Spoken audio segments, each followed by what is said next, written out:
Turasubiriye kubaha akaze banywanyi bacu mubana natwe mu makuru n'ibiganiro twama twatambukishije kuri no mbonesha kure mukunda muri benshi ya Iwacu TV. None n'umwanya amakuru ageze ko ariko aravugwa cane, amakuru tugiye kwibanda ku makuru yihuta cane ariko aravugwa mu mutekano. Ibintu ntago vyoroshe cane nga mu gihugu c'u Burundi, ni kuvaho President Evariste Ndayishimiye yafatiye urugendo muri aka gatondo kuwa kabiri z'ukwezi kw'icumi na kabiri umwaka w'2025 n'urugendo rwamushikanye muri Leta Zunze Ubumwe za Amerika mu nama yatumiwe na mugenzi we w'igihugu ca Amerika President Donald Trump. Ni mu birori vyo gusinya amasezerano y'amahoro hagati y'u Rwanda na Repubulika Iharanira Intwaro Rusange ya Congo. No kuvuga ko nyine ari amasezerano ahagarika intambara iriko irabera muri Repubulika Iharanira Intwaro Rusange ya Congo, aho abasendede FDD bariko barakorera kuri urwo rugendo rwa President Evariste Ndayishimiye. Kuri ubu ngubu icoba ndetse n'ibihuha bikaba biriko birakwiragira mu banyagihugu. Uti bimeze gute? Turaza kubabwira amakuru ahambaye cane avugwa ko umwanya n'umwanya ibara rirashobora kugwa bivanye nuko ibihangange vy'abajenero vyoba biriko birafata ingingo ikomeye cane ku bijanye n'ingene igihugu gitwawe muri kino gihe, aho ibihangange bitarya umunwa mu kuvuga yuko President Evariste Ndayishimiye yishe igihugu, kandi President Evariste Ndayishimiye yakoze akabi kabishe abarundi. Ni mu gihe n'urupfu rw'umuhisi Pierre Nkurunziza President Evariste Ndayishimiye aruvugwamwo, aho tuza kubabwira ivyaje gutangazwa n'umumenyesha makuru Bob Rugurika, akaba n'umukuru w'ikinyamakuru RPA ijwi ry'abanyagihugu, aho yagarutse kwemanga ku bijanye n'urupfu rwa Nkurunziza ndetse nibandanije gukorwa n'umukuru w'igihugu, aho avuga ibijanye n'ipfungwa rya General Alain Guillaume Bunyoni, urupfu rw'umuhisi Pierre Nkurunziza, ifungwa ry'abandi bari begereye President Nkurunziza ndetse n'ibindi bikomeye cane, harimwo kurwanira umwina w'ubutegetsi n'abo bahoranye ku rugamba, ndetse no kutareka ngo abandi bamufashe, ari vyo bihejeje gushira igihugu c'u Burundi mu manka. Abo bajenero bakaba bariko barafata ingingo ruhasha, ico bikoze bamwe n'abandi babona yuko ibintu bishobora kumera nabi mu gihe President Evariste Ndayishimiye ari mu gihugu ca Leta Zunze Ubumwe za Amerika, aho nyine abajenerali bashobora kubikorera ko bakagira ico bakoze, harimwo nuko bashobora guhirika ubutegetsi bwa President Evariste Ndayishimiye kuko vyari vyagendeye mugenzi we umuhisi Pierre Nkurunziza, aho nyine yagerageje gutembagazwa ku butegetsi mu gihe yari yagiye hanze y'igihugu.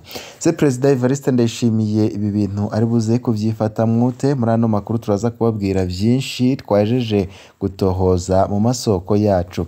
General Godefroid Niyombare ngo yoba ariko arakorana na bamwe mu bategetsi b'ibihangange, vyari bizwi yuko bari kumwe na President Evariste Ndayishimiye. Muri ano makuru turaza kubabwira ibijanye n'ivyo intumwa President Evariste Ndayishimiye yaba yararungitse mu gihugu cibanyi cy'u Rwanda kugira ngo zibwire General Godefroid Niyombare washatse guhirika ubutegetsi bw'umuhisi Pierre Nkurunziza atahuke mu gihugu. Turaza kubabwira ku bijanye n'ivyo Niyombare yasubije, aho yavuze yuko hari ikintu atakoraho ikosa akora. Yavuze yuko ibihangange vyatanguye abizi, abo basigaye abazi, abapfunzwe abazi, ndetse n'abari ku rutonde rwo kuba bapfa abazi, ari nayo mpamvu atahirahira ngaze ukuraho mu gihe atabanza kwitondera ibi vyose. Godefroid Niyombare ni irihe banga yoba afise kugeza naho President Evariste Ndayishimiye yamutumye ko ngagaruke mu gihugu, ariko Godefroid Niyombare akanana? Muri ano makuru vyose rero turagenda turabigaruka ko ico bikoze icuka si ciza, haba ngaha mu gisagara ca Bujumbura mu bategetsi bakomeye cane abegereye President Evariste Ndayishimiye. Bamwe nyine bariko baracanako, ariko ntawe uriko aravugisha uyundi, aho President Evariste Ndayishimiye yahora agenderera haracungerewe cane kirimba ciwe kuri RTNB ndetse no ku bindi bisata bikomeye vya leta haracungerewe cane ico bikoze, bamwe n'abandi babona yuko ibara rishobora kugwa, ariko nanone ni mu gihe bamwe n'abandi bavuga yuko Perezida Evariste Ndayishimiye ariwe watanze iryo tegeko ryo kugira ngo igihugu kirindwe kandi nawe nyine akingirwe ndetse n'umuryango wiwe. Byose reka tubanze tubigaruke ko muri ano makuru twabiguteguriye. Nimba utarafyonda kuri sabone canke se subscribe, banza ufyonde ko kugira ngo zurabana natwe mu nkuru n'ibiganiro twama twatambukishije kuri no mboneshakure mukunda muri benshi. Dramatsiko TV. Reka ano makuru tuyatangurire kuri ibi nyine biriko biravugwa ku bijanye n'amajambo General Godefroid Niyombare yoba yarashikirije mu gihe Perezida Evariste Ndayishimiye yamutumwa ko intumwa. General Niyombare yagize ati twebwe twari twifuje Nkurunziza ko ava ku butegetsi akaruhuka afise icubahiro, abandi bo bamwihishijemwo bamutegurira urupfu.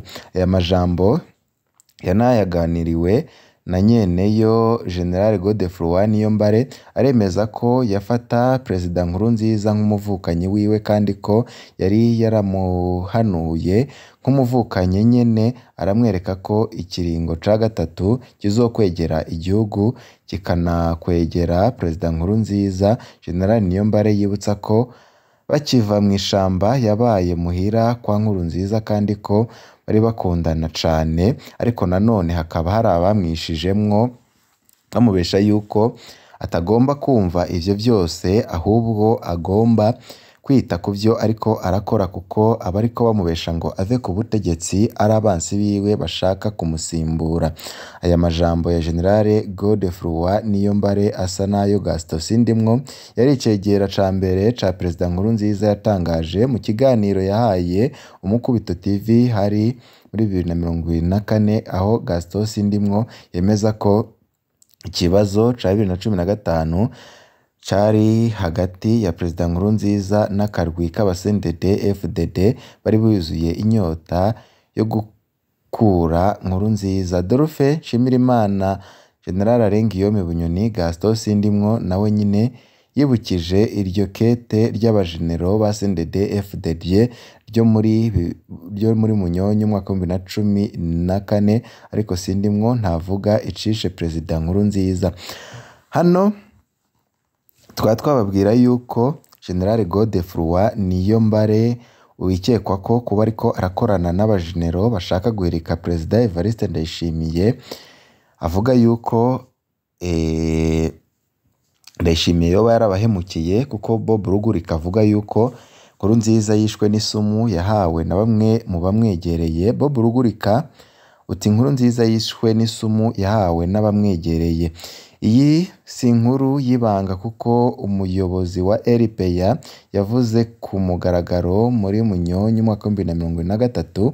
Bob Rugurika yerekanye kandi anemeza cane ko Perezida Nkurunziza yishwe n'isumu.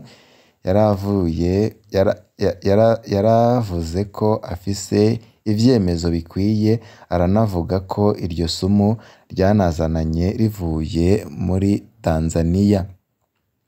Bob Rugurika ntiyahengeshanyije kuvuga ko ibanga ry'urupfu rwa Perezida Nkurunziza ari ryo rivugwa mu mwiherero mu gihe cose habaga urubanza rwa General Arengiyome Bunyoni ku caha co kugerageza kugandagura Perezida Ndayishimiye hakoreshejwe amagentegete. Kugeza ubu nta rwego na rumwe rw'u Burundi rubeshuza Bob Rugurika. Ni iki cyatumye General Godefroid Niyombare atangaza ano majambo mu gihe General Godefroid Niyombare yarazwi nk'umujenerali atakunda kuvuga ibintu vyinshi mu gihe kuva yahunga. Amakuru adushikira ni ibijanye n'ivyajeje gutangazwa na Chief Adjudant du Protocole d'Etat, Chef de l'Intendance du Président, aho amakuru adushikira avuga yuko ibintu bishobora kutagenda neza mu gihe Perezida Evariste Ndayishimiye ari muri Amerika, kuko abo bafatanije kurongora igihugu c'u Burundi bo batamubona batamwibonamwo bivanye n'uko Perezida Evariste Ndayishimiye ngo yoba atabafata neza. Tukaba twabwira ko ibijanye n'urupfu rwa Nkurunziza ni dosiye imwe muri dosiye zifunze General Guillaume Bunyoni, kandi akaba ari n'izindi dosiye, akaba ari na dosiye ituma bamwe mu bajenerali bahorana ubwoba abazi ukuri kuvyo byarashikiye umwisi Pierre Nkurunziza, aho Neva afise ubwoba yuko umwanya n'umwanya mu gihe ukuri kwaja ahabona ibintu bishobora kuyangara. Ibintu ntago vyoroshe, abegereye Perezida Nkurunziza ntago barabana ryiza na Perezida Neva, kuko bavuga yuko ari we yoba yarakoze ibara kugira ngo agume ku butegetsi canka kugira ngo arongore atekanye. Koko Perezida Evariste Ndayishimiye yaba yarakoze ibi ngibi, bamwe n'abandi bamwagiriza. Amakuru dukura amasoko yacu avuga yuko abajenerali cane cane abari beregereye Perezida Nkurunziza bariko barakora amanama y'urutavana ko arabera hamwe ingene bashobora kwikura ko Perezida Evariste Ndayishimiye kugira ngo bongere bibereho nk'uko bari bibereyeho mu gihe cya Nkurunziza, bavuga yuko Perezida Evariste Ndayishimiye abasuzugura cane kugeza naho bamwe yatanguye kubapfunga, abandi akabamaramaza ku mugaragaro, aho bamwe n'abandi mu basigaye babona yuko umwanya n'umwanya n'ubundi ibara rirashobora kugwa. Ibi ngibi bikaba bifitanye isano n'icuka ca kudeta kibandanya gitutumba ngaha mu gihugu c'u Burundi. Perezida Evariste Ndayishimiye nta mujenerali akomeye bakiyumva kumwe. Aho ngaho twababwira nka generale arongoye ibiro bikuru vy'igisirikare, General Prime Niyongabo, Gervas Ndirakobuca, umunyamabanga mukuru w'umugambwe uri ku butegetsi CNDD FDD, Reveriyano Ndikuriyo, abo ntibahengeshanya kuvuga yuko Perezida Evariste Ndayishimiye yabubikiye amayira. Kuri ubu ngubu hakaba ariko harategurwa ikintu gitangaje ico bikoze. Amakuru dukura mu masoko yacu kubegereye Perezida Evariste Ndayishimiye nabo nyine bakavuga yuko batatora itiro bivanye nuko umwanya n'umwanya ibintu birashobora guhinduka. Kuri ubu ngubu Perezida Evariste Ndayishimiye aho ari aracafise uruhagarara rukomeye cane, aho umwanya n'umwanya ariko arabaza ibiriko biraja mbere mu gihugu ciwe. Umutekano co bikoze uracungerewe cane ku kirimba c'umukuru w'igihugu, aho abaryango ba Perezida Evariste Ndayishimiye bari hose, ndetse no ku bindi bisata bikuru bikuru bigize igihugu, aho umwe n'abandi babona yuko ibi bintu biriko birategurwa bishobora gutura igihugu mu manka kurusha ivyabaye mu mwaka wa 2015 ubwo Umwisi Pierre Nkurunziza yashaka kwihagira ikiringo ca gatatu.